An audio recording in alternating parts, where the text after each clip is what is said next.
So family, listen, we planned a year or so ago to do a summit with a little longer than a year when the pandemic was really in full effect. By God's grace, it played out to a physical environment versus a virtual piece. Brother Youssef, who's now in the councilman, he was supporting it from day one, helped us with t-shirts, etc.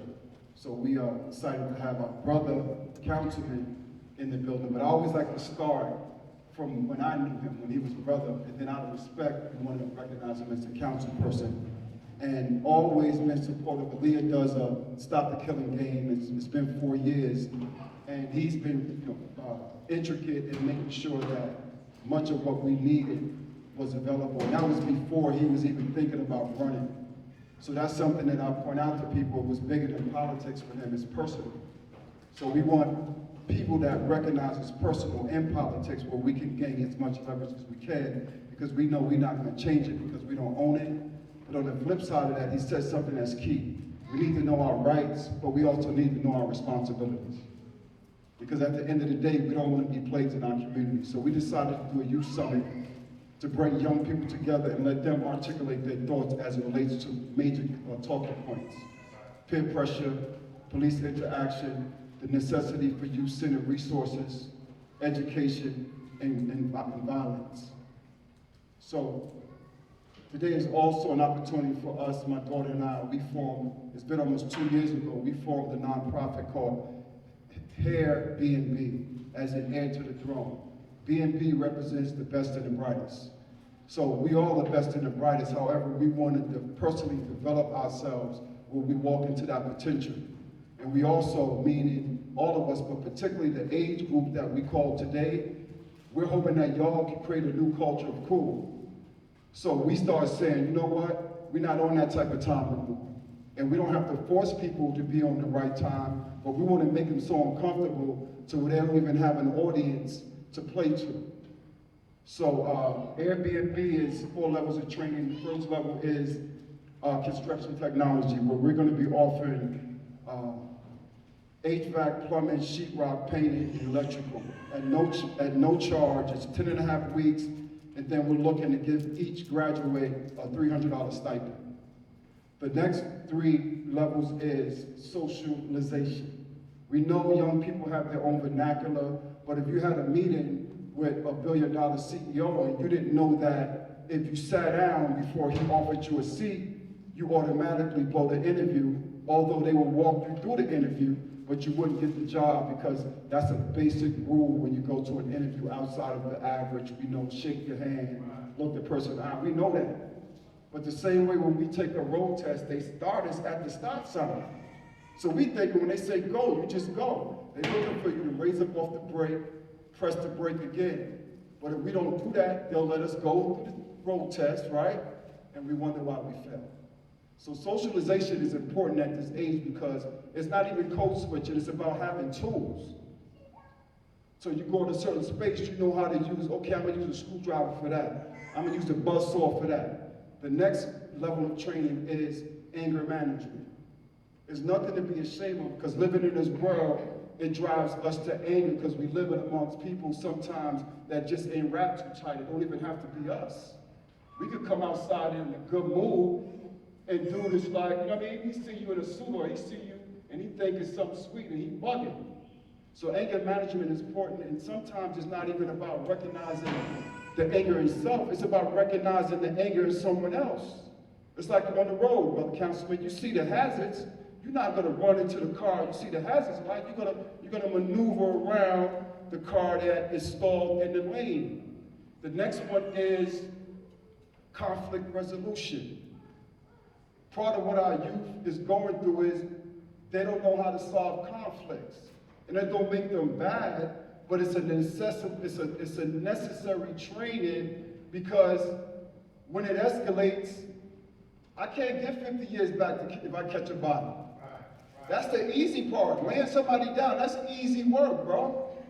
It's harder to rise above emotions into the thinking of God. As a queen going to her book, Rising Above Emotions, I don't think it's titled Rising Above Emotions, but she's speaking to controlling your emotions, our emotions. And then the other one is we got the socialization, we got the conflict resolution, and then of course we have the anger management. Those are the other 3 levels of training outside of construction technology. But really quick on that, I don't know if we noticed, you got people in the HVAC field that's millionaires now. Think about that. Common people making $1 million in HVAC and plumbing. So as a council person being here, we got people coming, they want to spend, I don't know the numbers, I'm just for argument's sake, let's call it $1 trillion on this city of yes, right? Low, mid, and high density, right? All right, so our position is we want to leverage our position and say to the developers, y'all want the zoning rights? Okay, we got to start seeing more so-called minority-owned general contractors in the mix. So now we can call all of y'all that came to the construction technology, y'all got your cert. So even if it's just cleaning the construction site, or even if it's just coming in and carrying the sheetrock, if it's $1 trillion and we get 0.5% of that, that translates into 100 mil. Now little Bobby, he making 67, 80 racks a year just sweeping.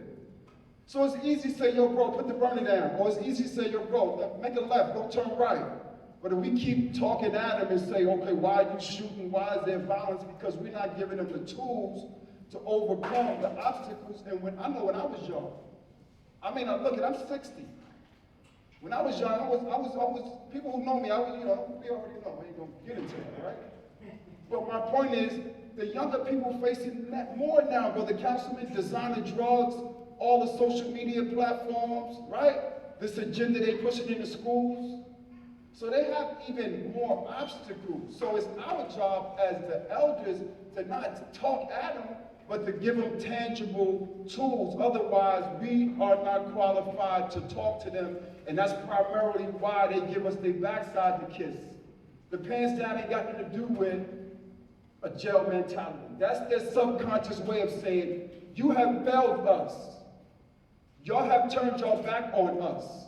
So we're gonna give you our backsides to kiss. We're gonna do everything opposite of what y'all tell us to do because y'all selling us dog food.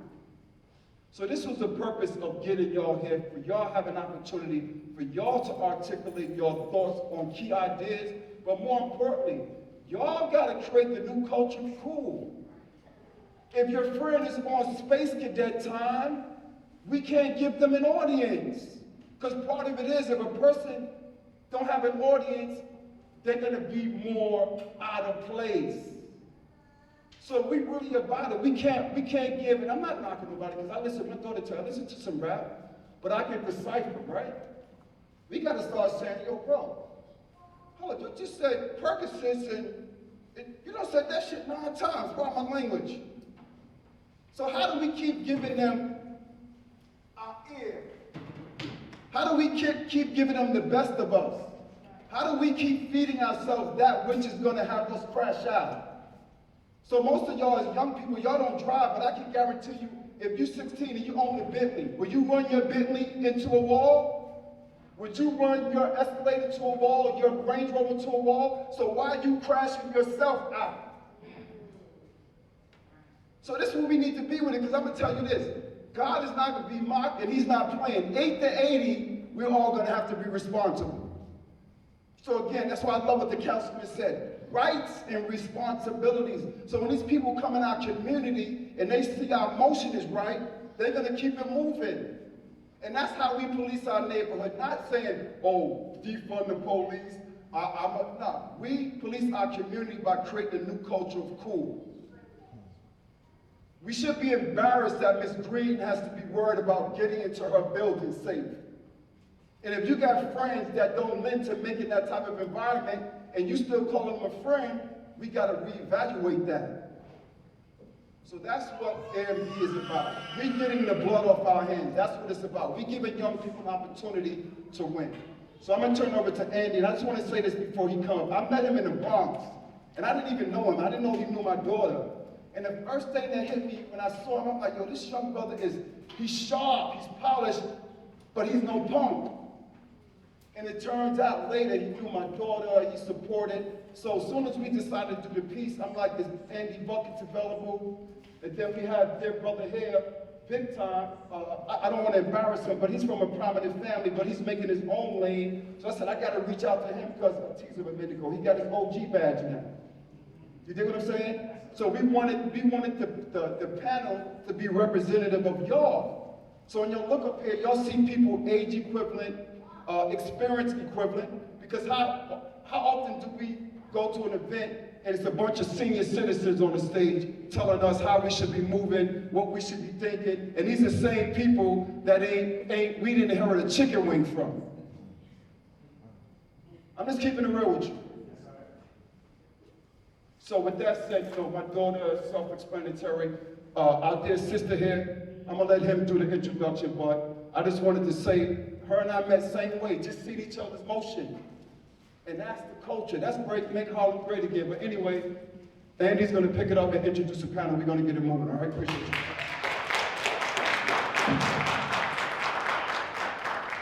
Good afternoon, can you guys hear me? How's everybody feeling today? Yes. Thank you for Mr. Larry and Aaliyah for giving me this opportunity. This is my first opportunity to moderate, so if I do look a little nervous, I do apologize. As Mr. Larry said, I met him. I know that Aaliyah is a Harlem native, but I actually met them when they were living in the Bronx for a little bit. I was working in the Dollar Tree, and he came in and he came to get some material for the house, and me and him struck a conversation. I was like, hey, he looks like a friend of mine, Aaliyah. And that was a couple years ago, so now, fast forward to where we are today, and the opportunity they provided for me, I'm extremely grateful for the relationship that we've built, and looking forward to having an amazing event here. So, as he mentioned, my name is Andy Guiti, a Bronx native, mother of three, my mother's name Maggie from Honduras. I'm a graduate of SUNY Oswego. I graduated my undergrad in journalism and human development. And in 2 weeks, I'll be graduating on my master's in strategic communication. So, thank you. I'm a little bit tired. I've been working on this, my final paper the last few days, so forgive me. And I am the founder and CEO of Platform, The Hood Journals. It's a small New York City-based platform where I interview people of all walks of life. I've interviewed a few rappers, most notably B-Love. I know some of the youth might be familiar with who he is. I was able to interview Yusuf Salam with my friend Roki at the 50th year hip-hop anniversary on Cedric Avenue last year. So me and him, we've been able to meet. And again, I'm excited to be here, and I'm excited to move forward with this event. So without further ado, I'm gonna introduce the panelists to the stage. So first we have God Baby, aka Big Time.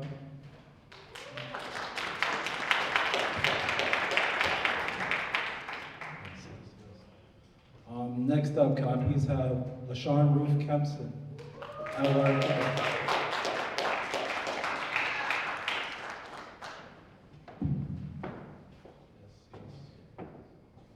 Can I please have Miss Leah Kempson?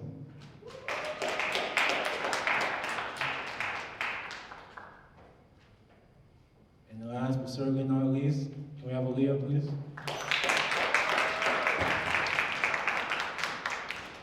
Let me join you guys on the stage.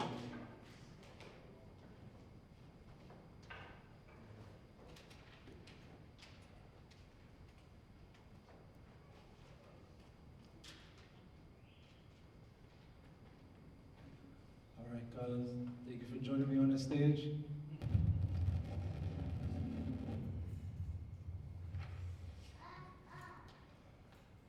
All right, cool. So let's start with Aaliyah. Let's start with the namesake. The individual that invited me to the event. Let's just clear the air. Talk to us a little bit about your endeavors, what you're working on, and tell us a little bit about your story. All right, hey y'all. My name is Aaliyah. I currently work as the campaign organizer at Youth Represent, which is a nonprofit organization that provides free legal services to young people. And my job there is basically to get youth involved civically and socially. So my job is to make sure that they're developing as a person, but also growing as organizers in their community. So doing positive things for their community. So I brought the young people that I work with, they sit in the stage, I always shout them out every time I go somewhere. They right there in the front behind Yusuf, by the way, they sit right there. That's one of the things I do. I'm also a youth mentor, so I mentor young people as well. And I started my own organization in 2020 after the deaths of Breonna Taylor, George Floyd, and Ahmaud Arbery. After seeing that at a lot of these rallies where they were talking about what we need as a community and what youth need specifically, it was mostly people that weren't considered a youth speaking about what we needed. And it was confusing to me as to why people were speaking for us and not really putting us at the table and hearing our needs and what we would like. So I started the organization called Coalition of Passionate Youth in 2020 with a group of dedicated young people that wanted to give back to their community through positive things. So we do food drives, clothing drives, the basketball games, to pour back into communities and restore the communities that make us who we are. And then also I am a upcoming fashion stylist and creative director. So I've been redirecting my work to create art that really speaks volume and tells stories. So I don't want to just style people in clothes. I want the clothes to be able to speak to people. I want the shoots that I do to be able to speak to our history and really highlight the social justice issues that we're worried about, because it's not the stuff that I think is really bigger than fashion. Like, I'm interested in fashion, but I think that this life that we live is really bigger than fashion. It's more than what you got on your body, it's how you living and who you are on the inside. So I try to reflect that in all of the creative work that I do. So that's a little bit about me. Yes, thank you so much.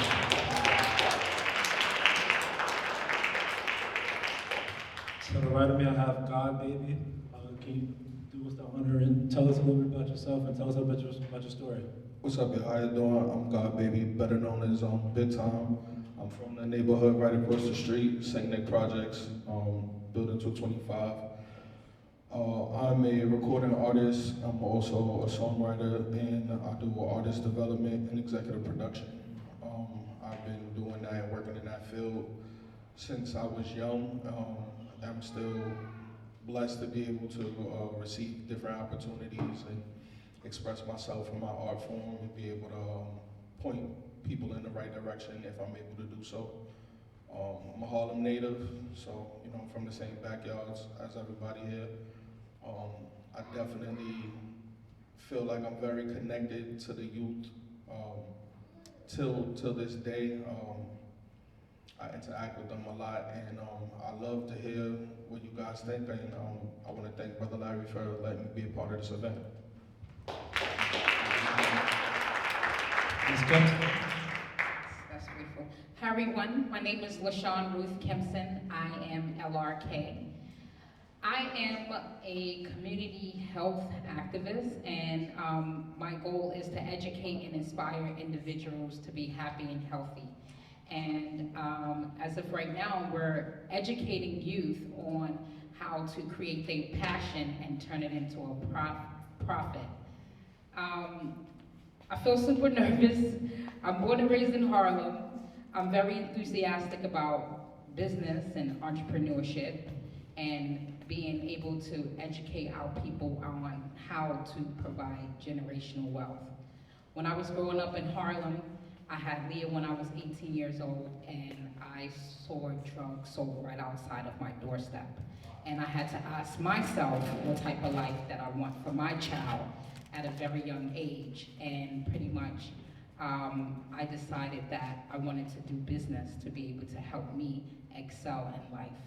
And I started educating myself. That's why my business is called Life Runs Knowing. The more you know, the more you grow. And it's from my root name, which is LaShawn Ruth Kempson, which is LRK. And I constantly live that every single day. And of course, the foundation of health and wellness. And I try to instill that into my daughter, to constantly educate yourself about business and those things that we need to do in order to become a wiser person. So that's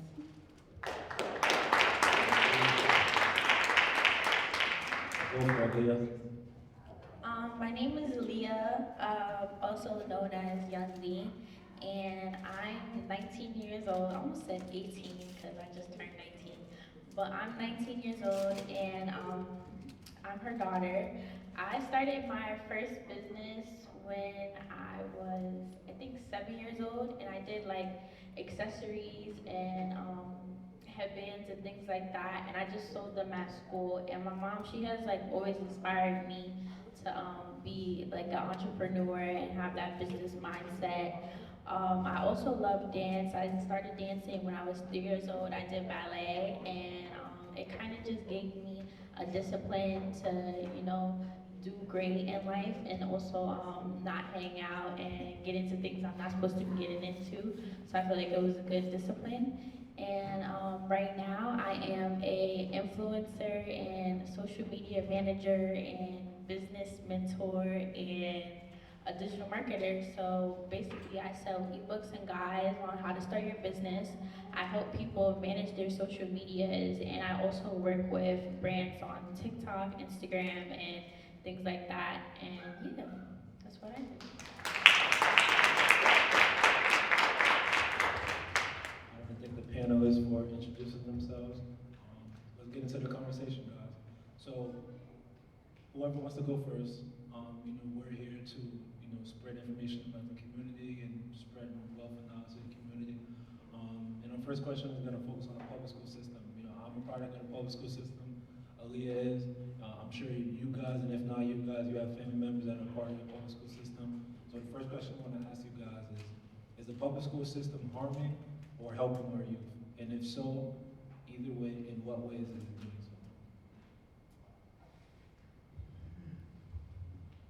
so? So I grew up in District 5, and I went to PS 200, and I believe they turned to CS 200, which was like community school.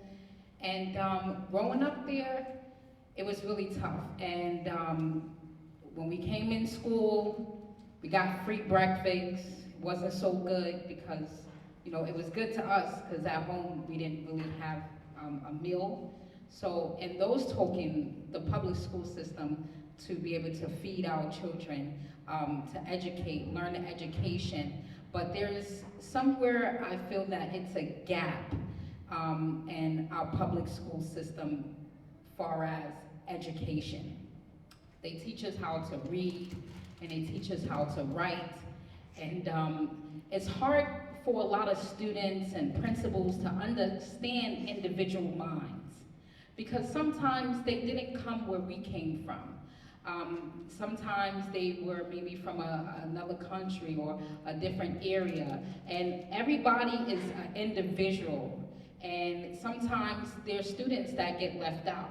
So if there's a way that there'll be more after school programs, there'll be more activities where it can cater to what our youth want and what our youth desire and what they're passionate about, it will be a much more better help. When I was in 2nd grade, I was really stressed because my dad got into a car accident. And I decided I didn't want to learn anymore because the teacher couldn't get control of the class.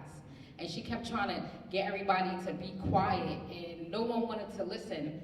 And I usually be the one that was very troublesome, and I decided I don't want to learn because I don't think that they can teach me.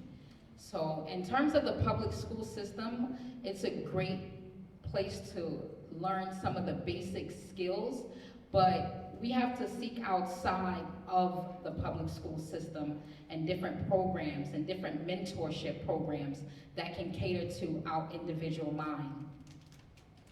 Thank you so much for that.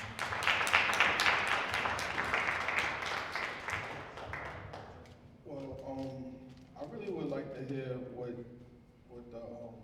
you guys have to say more. It's been a while since I was in public school. I definitely agree with what my sister LRK just said, that we definitely have to look at other means besides the public school system. Is something that's provided broadly, so you really have to look at it as it's always spread thin. It's never budgeted correctly. It doesn't have the investment. When I was growing up, luckily I got to go. I experienced several different school systems. I went to PS 92 up until 2nd grade. There was a teacher there that told my parents, like, this kid is really smart, y'all need to get him out of here. So then my parents put me in St. Joseph's. That's a Catholic school, it's still here. And as I've gotten older and more experienced in things, what I wound up doing after 3rd grade, I went to Frederick Douglass, so I experienced that. That was a very decent school as well. And then I actually got to go to Choir Academy. Out of all of those schools, Choir Academy, it had a little specialization to it. I think those type of schools are important because the things that I learned there's a curriculum that I wouldn't have been able to learn anywhere else. And you know, I was in 8th grade, I was 14, and I was learning Mozart, Bach. I'm learning how to literally sing in Italian and German. At the time, I didn't realize that this was like how phenomenal it was, or the opportunity that I was getting. It was the teachers that were there, they were able to teach us, like she said, they were from the community. So they knew how to get that through to us where I'm learning this when I don't even know I'm learning it. And until this day, I can recite Mozart and Bach. And you know, as a black man, I feel like even that's something that, you know, I'm blessed to be able to experience. I probably wouldn't have been introduced to that. So I think that the specialized schools are definitely something that we need to look at. And just in comparison, when I graduated actually from a school in New Jersey, in Teaneck, and what I seen there was like, man, this school was like a college. Like I went there for 1 year for my senior year. The things I experienced in that school, that's when I knew how disenfranchised my community was, in New York for that matter, because just that Jersey school was nothing special. It was just a school in Teaneck, New Jersey. That's a place that has a lot of money, that community has a lot of money, and that school reflected that. So as a community, we also have to find ways to invest into something that we control. We have to stop waiting for the public to help us. So we need to and for the youth as well, we have to learn how to self-learn. We have to self-teach. You can learn. We pick up everything else from social media, from YouTube, from Googling things, from Twitter. There's forums where people are learning everything. You can learn how to program. You can watch the tutorials step by step. So also you guys have to take your future and your education into your own hands, and you have to teach yourself as well. It's not just about what you learn in school. There's billions of books that have all kinds of knowledge in it, and you have to get your hands on some of that knowledge. Before we get to the next speaker, I just want to get the temperature of the crowd. By a show of hands, how many of you guys attended public school growing up, or attending public school right now? Okay, that makes a lot of sense. How about charter school? I'm a charter school baby too. I only have 1 year there. Catholic school? All right, cool. How about specialized high school? All right, nice. All right, cool. Repeat the question one more time, please. Is the public school system harming or helping our youth? In what ways? So I think that, to break it down, I think the public school system is harming our youth, but when we're talking about public schools, I do think that they play a part in helping our youth. So the system in general, as in the DOE, the Department of Education, I do think that they play a role in harming more than helping young people in schools, not only because of the curriculum, it doesn't align with their real lives, but the funding that they get. I don't think that they fight for enough funding for public schools. I think public schools are really underserved, which is why young kids get pushed out of schools, because one, they go into a school where they have to go through metal detectors to get to their classes. If they come late, they're gonna be extra late because of those metal detectors. They have one counselor in the school, but that counselor is also a basketball coach and a music teacher. They have school safety officers that are there to mediate fights, but they're not really mediating fights, they're arresting kids. So I think that the Department of Education and the system as a whole plays a role in that things, and that's how it's harming our youth. But when it comes to public schools, I think that the individuals in the public schools is what's helping the youth there, because there are teachers and administrators that really do want to see young people in those schools. When I went to Urban Assembly for Global Commerce on the east side, on I think that's like 126. It's like between 5th and Madison, somewhere right across the street from Promise. And I know that they had, my principal in that school made sure I graduated. He seen my potential and made sure I graduated. And it's administrators like that that really care for the youth. They're not really just doing their job for a check. They're there to actually see the youth in the community progress. So I think in that case, it's really helping our youth. But then back to the system, like I think our curriculum is really bad. When we learn about history, like I never liked history class because I never learned about my history. Anytime we learned about any type of black history, it's always about slavery. We were slaves, we got beaten, we was tied to chains, et cetera, but that's not where our origin started, and that's subconscious, that goes to our subconscious, and it's basically teaching us that we're not nothing but a slave. Like they're not saying that, but that's what subconsciously is going in our brains because we're not getting taught that, and that all goes back to the curriculum. So I think that in those ways, it's like harming us more than helping us. And me personally, the public school system, I was never really a fan. My dad grew up teaching me like a lot of knowledge itself, so I didn't really care for when I went to school. I think that that's what helped me get through it because I knew that these things that they was teaching me in school was like, it's just to dumb you down and make sure that you either do two things: you become a worker or you end up in the criminal legal system. And since I was getting taught knowledge itself, when I was going into that school, I was understanding that, and I was understanding that it's more to this. Like, this is not where my education stops. So like Big Time said, reading and educating yourself is really important because when you get put into these systems, they're not really built for us to progress and become entrepreneurs and doing things for yourself. So, yeah.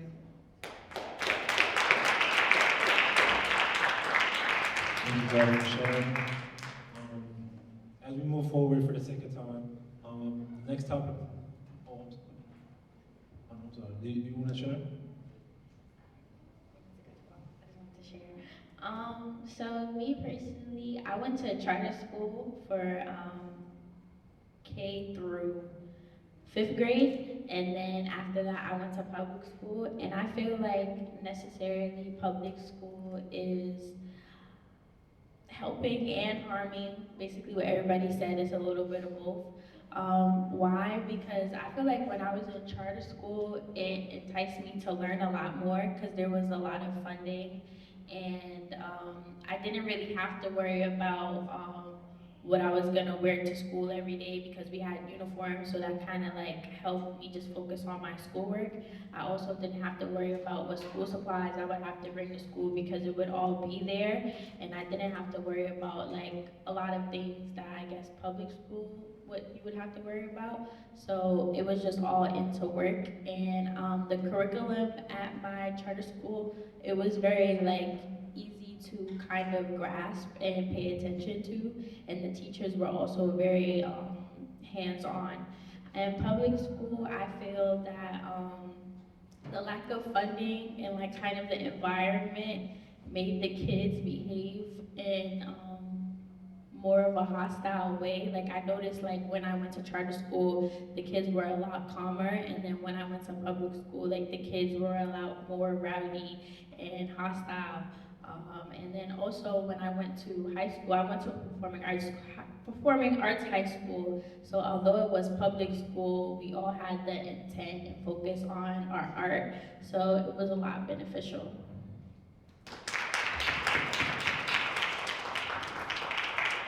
Thank you so much for the panelists for sharing. As we move along with the conversation, I want to touch on gun violence. Gun violence is prevalent in a lot of the communities that we find ourselves in. And I feel like it's a conversation that needs to be had on, what we can do to, decrease and completely eliminate the amount of gun violence that's in our community. So I want to ask you guys, whoever wants to go first, have we accepted gun violence as a norm in our community? And if so, what are some elements that we need to do to reduce gun violence? And if possible, we can keep the answers to 90 seconds or less, that would be great. I don't think that we accepted gun violence as a norm. I think we just became desensitized to it. So it doesn't really affect us in a way that it should. So when we hear somebody got shot or we see somebody got shot, we won't react in a way that somebody that lives in the suburbs and barely sees any shootings would react, because it's became like our lifestyle and we're not really too sensitive about it. but I do think that's an issue. I think that it's an issue that needs to be spoken about because it's not really normal, and I think that that's why therapy is so important for everybody, not just if you experienced it yourself, but if you come from a community that has seen or been through a lot of gun violence. I think that therapy is very important because those are things we have to talk about. And key elements that we need to reduce gun violence, I think the first thing is investing in communities. I would say resources, but resources is so broad. So I would say investments, like we said, in a public school system, in our housing, in our community rec centers, in our children in general. Like that's the first and most important thing because the lack of investments is what continues that cycle of violence. Then I think anger management and conflict resolution courses, it being mandatory in schools, in every school from K through 8, because a lot of what we see and a lot of issues and beefs start because people don't know how to handle conflicts or their anger, they don't know how to address it. And then the third thing I would say, it might sound crazy, but like the food that we're eating and putting in our bodies, because that's why some people act the way that they act, because they put in a lot of nonsense in themselves. So that's how what they're putting internally is what they're giving out externally. So all of that stuff I think are key elements to help reduce gun violence. Anyone else on the panel like to share? When it comes to gun violence, I think that one of the key steps we need is gun education. I think that there's some things that are about to change in New York as far as the gun laws go, and we need to understand, we need our youth to look at a gun like how white kids look at it. It's a tool. It's something that you use when it's for a reason. In our inner city, there's really not much of a reason. We don't get to go hunting. It's illegal here. But with that changing, or would it not, if we looked at it more like a tool and not as something that in a hood it makes you cool, or it gives you it makes you like a tough guy, or these sorts of things. If we change the perception of it, and you know, if the kids are interested in guns, then they need to be educated and know an intelligent way. Maybe they should be pushed into law enforcement. Maybe they should be pushed into something military. There's nothing wrong with knowing how to use a gun properly and in a legal manner. And I think if we changed how we feel as a community about guns, like when I was young, my father didn't let me play with gun toys. Right, that's right. It was quiet for them. There was no gun toys, there was no water guns. Why? Because they're real guns, and now I'm gonna know I know how to point and shoot it. And I watched the Terminator shoot up 75 people in 10 minutes. So the children are desensitized. We're watching people die online all day, we're seeing it. So we have accepted it, it's normal. We go play GTA and shoot people, it's I normal. was gonna ask you that. How about video games? Is that something that your father didn't allow as well in the household? They didn't, it wasn't allowed. And when they did find out what was going on in the game, because one thing I know as parents, it's difficult to keep an eye on everything your kid is doing, and then you have to work, provide, pay the bills, deal with your mental and everything. It's a lot to deal with. But you have to dig. Like, it's too much, these children have too much freedom. And, excuse me, let me rephrase that. They don't have too much freedom. They have too much idle time. They have too much screen time where they're looking at bullshit, excuse my French. A lot of times. And that has to be monitored, because this is what's influencing them more than a parent. If you're just feeding them and putting clothes on them and sending them to school, you're not being a parent. So that's important, and it's like, we have to be honest on what's cool in our community. Also, the young ladies have a lot of control over that too. Like, if the young ladies started thinking it was more cool, the guy that went to college versus the guy that goes to jail, the things that we both praise in the community as a whole, and it might not be us, it might not be the people that's here, but we know what gets praised. The guy that comes home from jail gets way more love than the guy that comes home from college, and it's sick. It's sick, and we gotta stop it. We have to think about it for real. and we gotta stop it.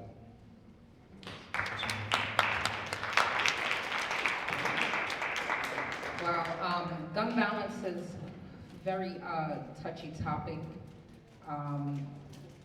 I've known many people that have got shot and killed in my neighborhood, and it was just for senseless matters. But we here as individuals, we have to, number one, be mindful of what we put in our ears to. Because these young kids out here, they are listening to a lot of the drill music. They are playing the video games. We're dealing with a lot of situations with marijuana use. And these are the different things that are triggering our mind and making us depressed, and we're being bullied, and all these other things that these young kids are going through. The 17-year-old that shot the young girl on 145th Street, these people are gang related, but they're really not gangster, you know, and it doesn't take a gangster to shoot a gun. It really takes us as individuals to have organizations like this to educate our young youth, to have a safe space for them to come to basically understand themselves and understand what their purpose here is in life. You know, and that's why I'm really passionate about teaching our youth what their passion is.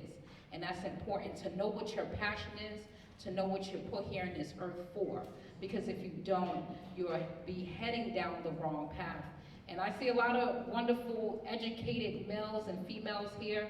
I wish there were other youth that can be able to hear what we have to say about gun violence. But for the most part, we have to be careful what we're putting our ears and eyes to. Well said.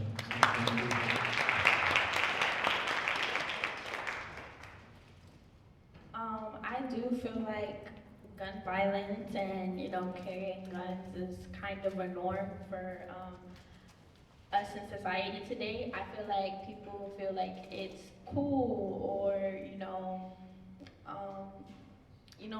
normal to carry a gun, or you need it to feel safe. I feel like if we as a community felt like we didn't need a gun in our waistband to keep us safe, it would prevent a lot of gun violence. Because these people are going to feel like they need to protect themselves, and if you feel like you need to protect yourself by harming someone else, then that's not protecting yourself at the end of the day. Because when you pull the trigger, you're not only just ending the other person's life, you're also ending your life, because you can go to jail behind that. So, yeah. We have one more comment from Mr. Perez. Say one more thing too, because when starting the advocacy work and speaking to people about gun violence, I've been told that there's both sides of the gun, right? There's the person that's pulling the trigger and there's the person that's getting hit by the bullet. And I think we oftentimes, which as we should, we speak about the victims, but I think an important part is also speaking about the people that are actually pulling the trigger, because most times, I don't think that anybody wakes up and says they want to go outside, they want to bust a gun. I think that there are circumstances that lead to those things, and I think that we have to attack those circumstances rather than villainize the people that are going out and doing those things. So if somebody doesn't get any love at home and they decide to go outside and jump off the porch and go in a gang, I think that rather than looking at them as a menace to society, we have to support them. We have to step up as community members. I think nowadays we turn our back on youth specifically, and we label them, we put a label on them, or we just miswrite them off rip as soon as they make a mistake, rather than stepping up as community members and understanding that nobody is God to be judging somebody off of one mistake that they make. So if we step up as mentors, as big brothers, as big sisters, and really support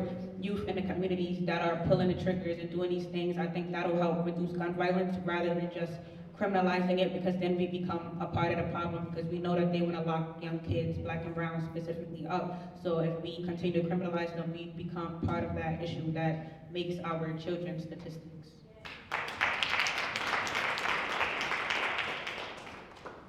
Thank you guys so much for that. As we move along, and like you were saying, I can only speak for myself, but something that Big Time said that stood out to me was, the ability to educate our ourselves on what's right and what's wrong. And, you know, the fact that some youth, especially nowadays, they have so much free time, so much idle time. And, you know, somebody that has so much free time is a dangerous person because you don't know where their mind could take them. I know for myself, I had the ability to, when I was in elementary school, I was with the Police Athletic League in the South Bronx. You know, after school, I would go there, and that's where I learned how to play basketball, and I met new people, and I was able to spend my time there. In high school, I was in the Harlem Children's Zone. I was in the Sale Community Center right there on 129th and 7th Avenue, where I was able to spend my free time, meet new people, write my college essay, prepare myself for the next stage of life, and then now that I'm in adulthood, I have my platform journals where, you know, when I'm not working, I'm not doing school, I'm interviewing people in my community. So these are things that, you know, I know for myself. You know, my mom, she introduced these things to me. I introduced myself to, you know, interviewing and having my own platform. And, you know, as Aaliyah said, you know, there's a lot of investment that needs to be done in the community. Some people and young people could use that free time to the best of their ability. So, but my next question I want to ask you guys, who is responsible for providing more community investments? Is it yourself? Is it the people that are in the community? Is it council members for that matter? Who do you guys feel like is responsible for that role? It starts at home. And I say that because when I grew up in Harlem and everywhere, it starts right at home. And even though sometimes my mom and my dad wasn't around, but that's what they taught me. They taught me to provide for myself, learn how to cook, learn how to clean. They taught me those disciplines that I didn't like any of them. I didn't want to do the dishes. I didn't want to clean my room. I didn't want to make my bed up first thing in the morning. I didn't want to read a book. I didn't want to do any of those things. But when I looked outside, I saw a lot of violence. I saw a lot of people smoking weed on the corner, doing drugs, shooting guns. Everywhere I looked, it was just like everybody want to be hood, everybody want to be down, and I had to choose what I wanted to do, far as create a better life for myself. And sometimes it kind of makes me seem like I'm kind of weird in that way, because honestly, I was involved in the streets, but I still had to pick and choose, like, you know, do you want to go to jail? Do you want to, like, really be down and hang out and drink because everybody else is drinking? Like, what type of life do you want for yourself? And a lot of times I choose, like, I want to be rich, actually. Like, I want to live in a house. And when I said those different things, I said, well, I have to know how to make sure my dishes is done. I have to make sure I clean. I have to make sure I cook. And I say these different things because we can't depend on the councilmen to change things. We can't depend on certain things to happen. We have to take things in our own hand, like Aaliyah did. She's young. She was able to start a panel. It should be more people here involved. She has a great influence on her community. Sometimes these council people have a lot of things on their plate. Our purpose is to hold them accountable, to make sure, you know, we are intact.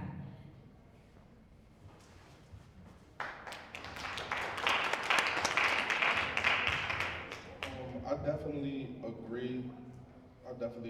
With what Shauna said. We definitely have to start with ourselves and just get more hands-on, just as a community, learning how to invest money together as Black people is very important. We've been in this country too long and not having a piece of it. And it's a lot of different reasons for that. It's a lot of systematic oppression. It's a lot of different things like that. But this is a free market that we're in, and we have to learn how to take advantage of that. Like the sister right here, she's dope. I've known her for a couple of months. She's like super creative. She's always very up-tempo.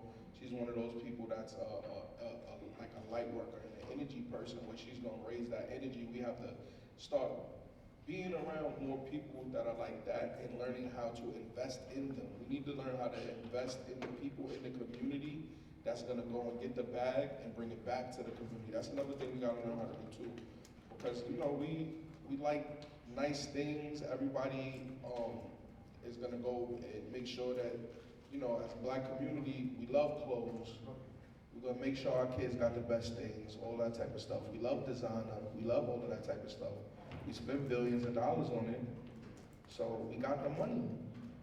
We gotta stop acting like we don't have the money, and we're spending the money on gallery department and Chrome Hearts.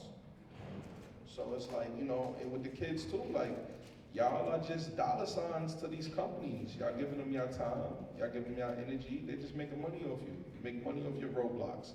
You make money off you being on Instagram, viewing the reels, viewing them, everything is money. So y'all gotta realize that y'all are the product, and everything is on your backs. Y'all gotta be smart about what y'all doing with y'all money.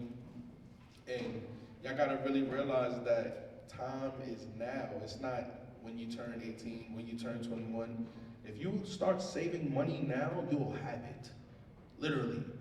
So all this time that you have now, you can, look, these young ladies been starting businesses since before they was teenagers. Like, y'all get it going, get it going.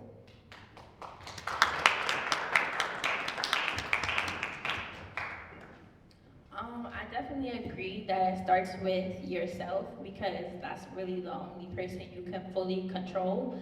Because if you're not gonna do it, then you can't expect the next person to wanna do it, because you don't wanna do it yourself.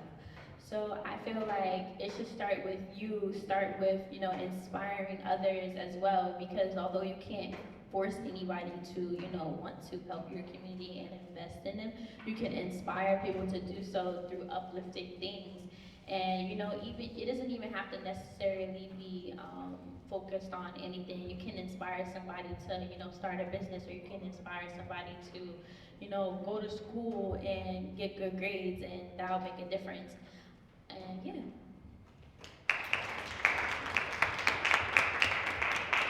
Just echoing what everybody said, I think that community investments do start with us individually. Like, nobody is coming to save us at all. I think we have to save ourselves first. That's the first and foremost thing. And I think that investments is not just physical things. Investment is knowledge, knowing who you are, knowing your Black history. I think that's super important. Like, I think every kid should grow up knowing at least 5 Black inventors off rip. That's something that you should know. That's something that parents should be teaching their children, because knowledge of self is super important. And I keep repeating that, because when you know who you are, nobody can take that from you. Like, when you have a strong mindset, nobody can take that from you. They can take your freedom, they can take whatever, they can't take your mind. So I think that when we're talking about investments, it's not just the physical, it's the mental, it's who you are. And then the second step, like, I know we're the first person that's responsible for community investments, but the second step is elected officials, our local ones. Like, this year, we had a big presidency, and everybody was worried about that, and quite frankly, it wasn't that important. Like, it wasn't as important as our local elected officials, to be honest. Like, our council members, our senators, and our assembly members are gonna be the ones that make sure you got lights on in your house, make sure if you got roaches, you get the roaches out your house, that make sure if there's trash on the street, the trash is off the street so there's no rats. They're the ones that's gonna make your lives more sustainable. And I think that as a community, when we talk about politics, we mislead our youth, because we sit there and we talk to them about the president and the vice president and all of this stuff. And the vice president and the president is not coming to save us when somebody gets shot on our block, or when our grandma can't get across the street because her accessor ride didn't come and get her. Like, that's not gonna be important. So I think that when we're talking about community investments, after looking at ourselves and figuring out what we need as a community and uniting as a community, we have to look at our elected officials, who are actually public servants. Like, they work for us, and a lot of times we forget that they work for us. We're the reason why they're in office. If we don't vote for them or put them in office, they won't be in office. So we have to understand that we hold the power when it comes to that things, and if it's something that we need and we want, we need to go to their door, go to the office, or whatever the case may be, and make sure that's known. But it starts in our home first. So we gotta make sure our home is straight, and then we could go to our local elected officials.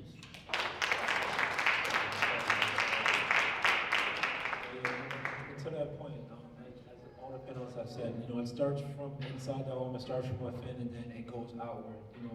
With my relationship with Leah, we were able to establish our connection. When I reached out to her to come on my platform and do an interview, that doesn't happen if I don't invest in myself and build up the platform to the point where she can trust me to be able to speak her truth and get her message across. And then in return, she's invited me to 2 of her or 3 of her stopped at Killing basketball tournament. She's invited me to do field days out in the community, to do giving back clothes and resources back to the community on 161st Street. So, you know, it's a hand-in-hand situation where we're able to invest in ourselves first and then invest in each other to help invest into the community. So, as you guys all mentioned, that's very important. You know, as we wind down, and we speak about investing in ourselves and, you know, how we got to where we got to this point, you know, we all make mistakes, but, you know, we're here now, we're thriving, we're prospering, we're very successful. But, you know, it takes a lot of roadblocks to get to that point. So with that being said, what's some advice that you would give your younger self, and what advice would you give to the younger generation? Ladies first. I will give my younger self the advice of understanding who I am. And a lot of times we're going through life, we don't really know what we were born here. We don't know why we were here. We just, you know, eat our lunch, dinner, go to bed, wake up, do what our parents say to do. But a lot of times I question myself, like, what is my purpose? You know, the advice I would give myself is to basically continue to live out my purpose in life. And that is to educate and inspire individuals to be happy, to be able to get to know who they self is. And that's pretty much through health and also through financial wealth. And what was the other question? What advice would you give to the younger generation? And what advice will I give to the younger generation is to, like Aaliyah keeps saying, know yourself, know thyself. Knowledge of self is very important, because when you wake up in the morning, what motivates you? I know sometimes it's like, I'm just getting up, I'm just going to school because I was told to go to school, but what is your purpose? Why were you put here in this earth? You know, rather it's to help your mom get a house, or to be able to be an activist, to inspire other individuals to, you know, become better. Everyone here today is an inspiration. When someone looks at you, they are looking up to you. They see themselves in you. I see myself in every individual here. And I'm looking forward to be inspired by you guys. So we have to always live and know what our purpose is.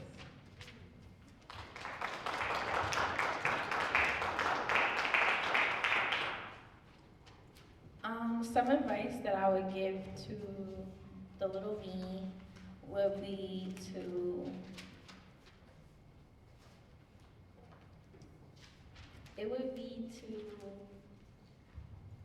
just always do my best. I feel like my younger self, she kind of procrastinated a lot, and she kind of just let her mom do a lot of the work for her because her mom is amazing, and I had the benefit of getting that and letting her do that for me. But I feel like I would just tell my younger self to like put a lot more into the things that you do. So yeah. Oh, and the advice that I would give to the younger generation is that you could do anything. Like, you could do anything you put your mind to. Like, don't let anything hold you back. Don't let anybody tell you you can't do this or you can't do that. You could literally change the world.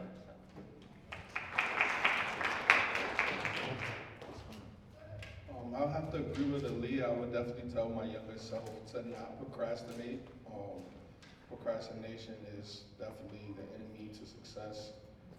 And to be consistent and to know that before consistency, definitely, and again, that knowledge of self, that's a common theme that we all up here are saying, because it's really important, you guys, to know who you are and know why you're making your decisions. Because at some point, they're your decisions. So if you're gonna go to school and you learn, or you cut up in class and you get the lower grades and then you gotta go to summer school, all that stuff is your choice. So just definitely understanding how you make your decisions, and that regardless of if you're being consistent at practicing poor habits or good habits, you're gonna be consistent at something. And the end result of that is gonna equal up to whether it was good habits or bad habits. So whether you're gonna be consistent at working hard or being lazy, you're gonna build that consistency in that thing. So it's always, you know, it may seem hard to start, but they say it only takes, I think it's 21 days to break a habit or to make a habit. So you really gotta, whatever it is you wanna do, today is the perfect day to start. And be consistent. Some advice I would give to the younger generation is to be yourself. Everybody has their own fingerprint. Nobody shares the same fingerprint, so it's nothing wrong with being yourself. Everybody doing the same thing is not getting nowhere, so it's beauty and uniqueness. And some advice I would give to my younger self is just, I guess, not being so hard on myself and giving myself grace and realizing that it's not a race. You don't have to have everything figured out as soon as possible. You can give yourself grace and give yourself time to figure things out so you don't feel like you're not doing enough. Thank you guys so much for sharing. And to conclude that point, I feel like you guys all definitely have some basic things to say to answer that question. So one thing I wanted to add to it, not here to get religious or anything, but I didn't see any significant change in my life until I decided to give my life to God. My mom, I grew up in the church. I grew up in the church, and growing up, I was always, I was worshiping God like through my mother in terms of the God that she communicated to me about, and I realized that I was worshiping her God, and I didn't see any change in my life until I took it upon myself to really start going to church on my own and listening to the sermons and listening to my bishop and reading my Bible. I'm still trying to understand the words of the Bible, but I didn't start seeing any significant change until I gave my life to God. So I'm here to tell you guys, give God a try, give God a chance, and see, what changes He could bring into your life. Because God is real, God is alive, God is coming soon. So that's some words of wisdom I like to share to the youth.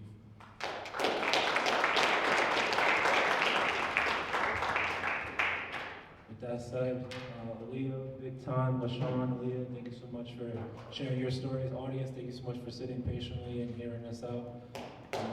We definitely appreciate you guys. You guys are probably back. We appreciate you guys. I'm going to pass it off to Mr. Larry. Peace, family.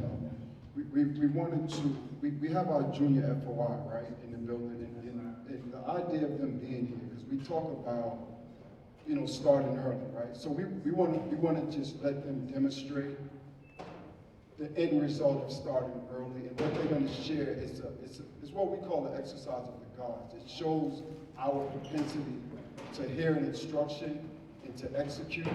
But equally as important, it's similar to you get your food and before you put salt on it, you taste it, you assess what you're eating, right? So they're going to demonstrate the power of assessing before we act, going back to what the Queen's book is about, controlling your emotions, and much of what we talked about in terms of using our mental faculties over our emotions. So Brother Elijah is going to bring them up and let them go through a short demonstration of how that looks. And just look at their age. This is what 13, 14.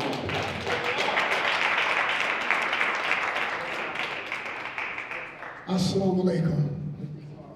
That means peace be unto you. Welcome these young brothers. Junior Fruit, front and center.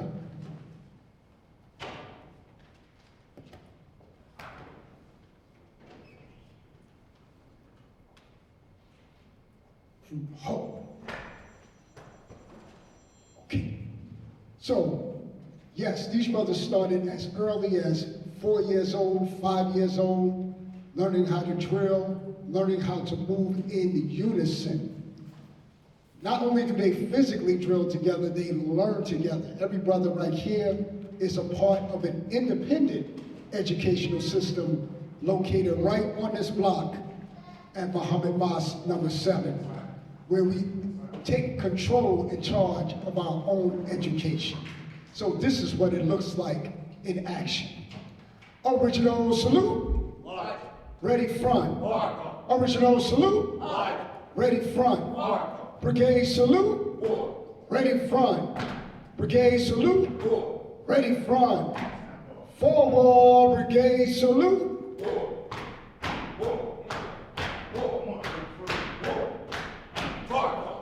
Junior fruit, 10 hut, in unison. Mock time. March on your left, your left, your left, your left. Count your cadence, count your cadence, count your cadence, count off. 1, 2, 3, 4. 1, 2, 3, 4. Delay, delay, delay, delay, cadence count. 1. Left flank march, left flank march, left flank march, left flank march. 2, 3. To the rear march. Assimilate, delay. Assimilate, delay. By my left flank march, my left flank march, my left step move, left step.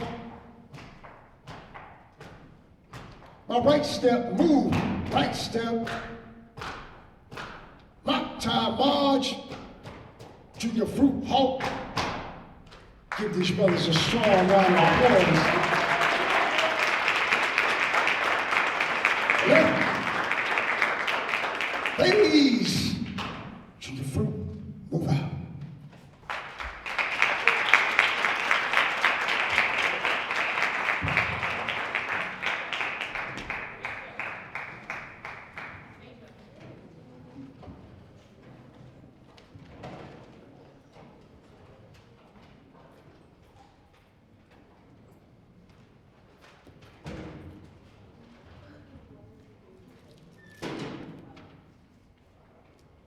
Hi, y'all. My name is Denasia. I'm from YC, and today we will be doing a little questionnaire. The award will be a $25 gift card if you get the answer correct. There's 4 questions, so you have 4 chances.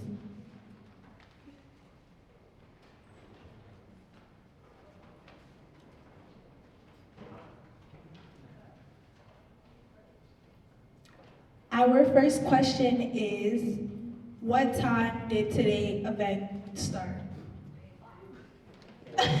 No, can y'all raise your hand?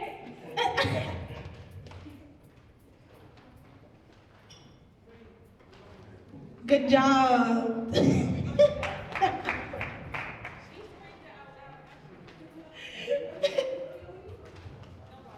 Nobody. All right. The second question is if to pay attention if y'all was listening to the conversation. The second question is, what is the name of the podcast Andy funded? You cannot answer again. You got your gift card for today. Excuse me, is somebody in the back here the major? Oh, I didn't even see you raise your hand. I'm so sorry. The HUD Journal. The- That's right. yes. Come and receive your gift card. Shout out to you, Angelique.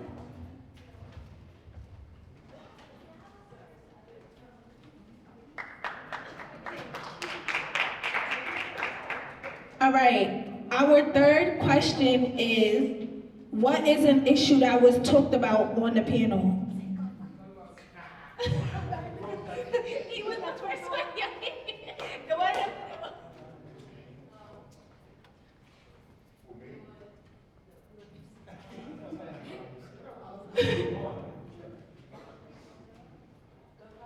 Yes. Come get your card.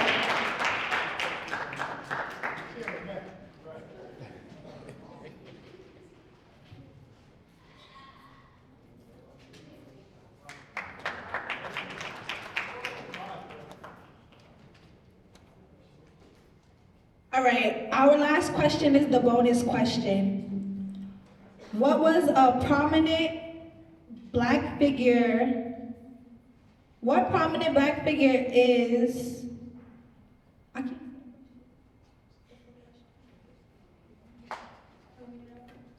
All right, our last question is, what street is the school we're in on?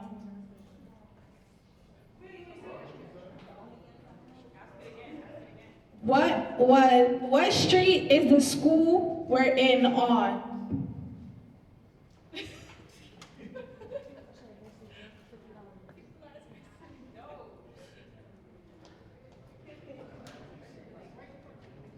Right here? Right here? What was it? No, you're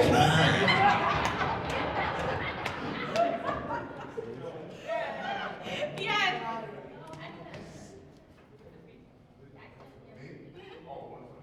Yes.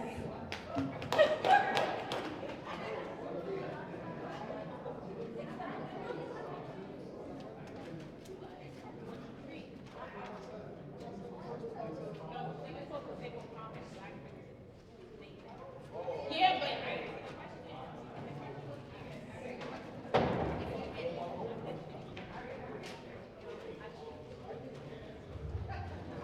Okay, next up, Latasha and Angelique are going to come up here to lead y'all in a Shark Tank activity to get y'all speaking about what community investments y'all want to see in y'all community. So while they're up here explaining the Shark Tank, I'm just gonna be counting y'all off into groups of 2. So I'm gonna say 1, 2, just remember your numbers, and they're gonna break y'all into those 2 groups, and y'all gonna start the Shark Tank.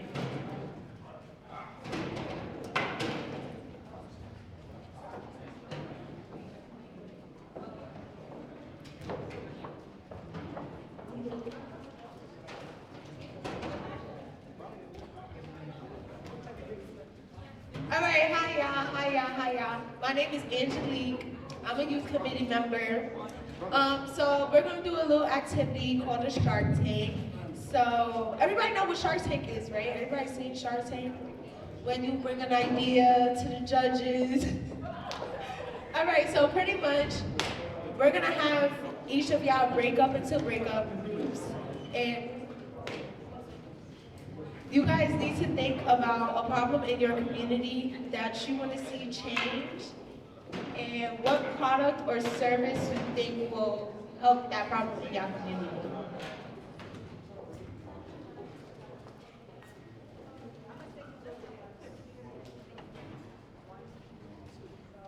So Aaliyah's gonna count you guys off into groups. She's gonna give each of y'all a number, so just remember your number because that's the group we're gonna be in. And there is 3 questions to answer while doing the Shark Tank. Just 1 question. So the first question is, what would you like to see in your community that you don't see? So that could be, not enough garbage trucks coming around. That could be not enough, food, not enough clothes. Whatever problem y'all think is in your community, that y'all want to change.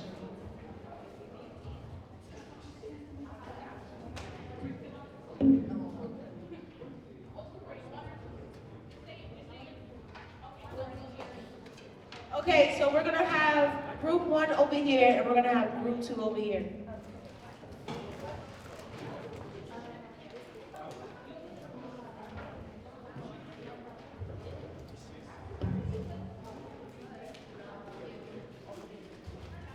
All right, so group 1 is over here, and group 2 is over here.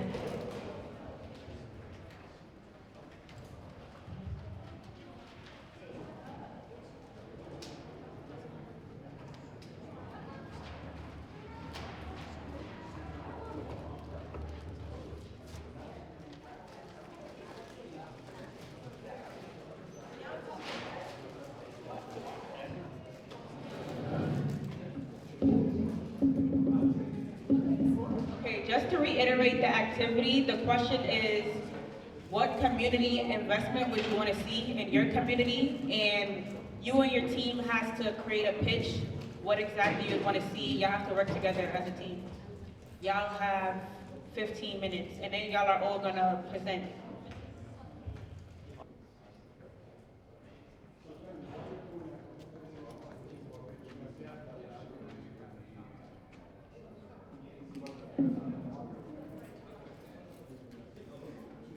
know, the thing about promise, it requires you to make the right decisions today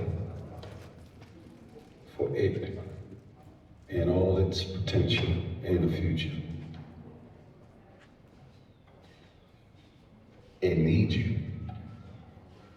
But it needs you in real time, like right now, in order for it to ever come to pass and be what it has the potential to be.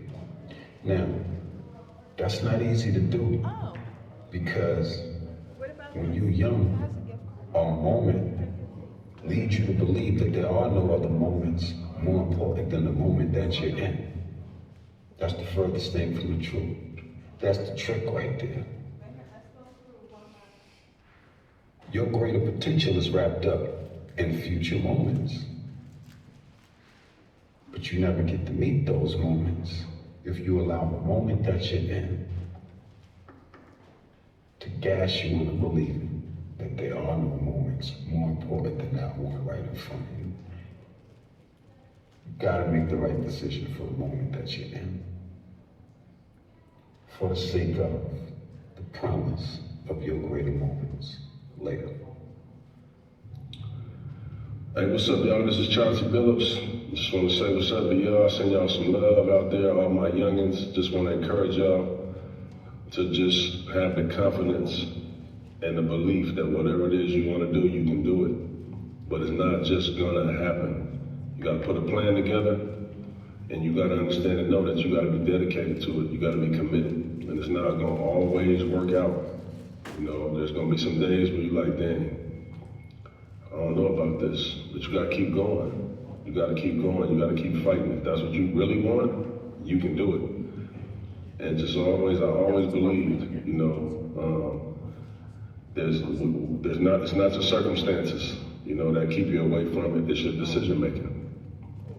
Period. You always have a choice. We always know from a very young age what's right and what's wrong. We have a choice. But I just want to give y'all some love, tell y'all to stay with it, keep grinding, keep scrapping, and you can be exactly who you want to be. Peace.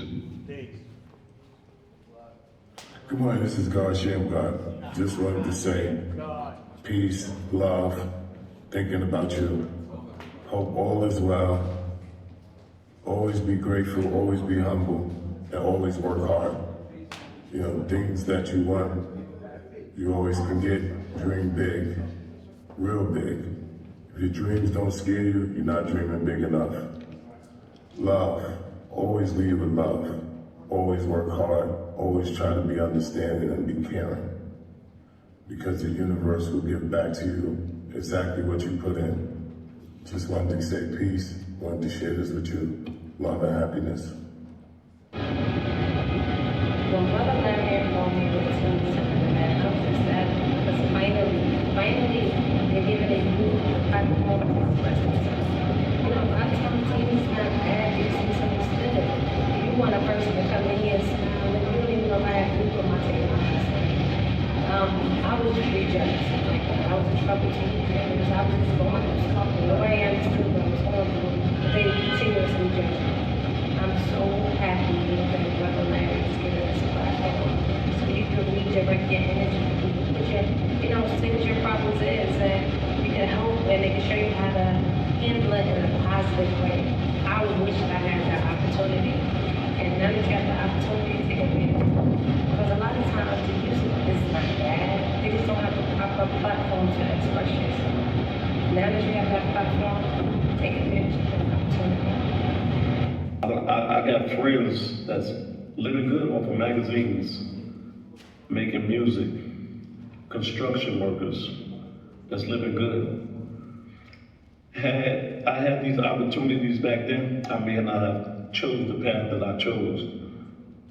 And that's what I'm trying to tell you, because being a product of poverty back then, and I'm telling you how I had to fend from my family as well as other siblings. It wasn't hard. It caused me to go to jail, go to prison at a young age, 5 years out of my life. And then after that, I still continued to commit crime because, you know, I still thought I needed things that I really didn't need because I never really got to enjoy them before the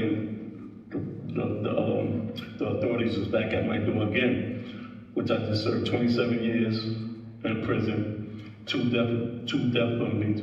One I spent 3 years on, had to defend myself and get back off. What's going on, young kings and young queens? This is Rick Hamilton, former Detroit Pistons player, man. I just wanted to give you a quick shout out to tell you, keep your head up, keep grinding, stay out the way. Always believe in your dreams. Don't ever let anyone tell you you can't accomplish anything, because it's your dream. Stay positive, stay out the way, and keep dreaming big. Yes, sir.